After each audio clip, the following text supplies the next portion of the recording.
Hi, this is Dirk from B Auto Sales, and here we're going to show you a cheap little Ranger you can beat around in. Come from Arizona originally. Actually was a Bear Jackson truck, Monday truck, but just something kind of go have some fun with. They did the Baja fenders and the Baja box on it. Seat's got a little rip there. There you can see the dome light works. Headline sags a little bit, little custom shifter there. Aftermarket stereo, 210,019.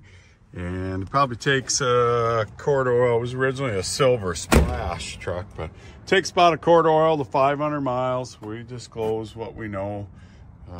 We sold it to a guy and he decided he didn't like the 5-speed.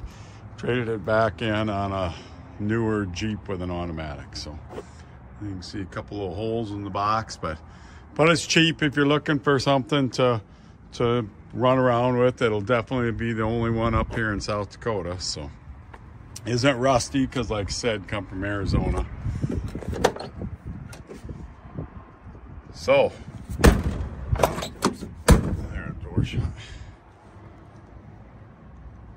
4-wheel drive, 4-liter, 5-speed manual.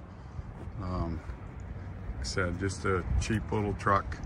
605-692-7010.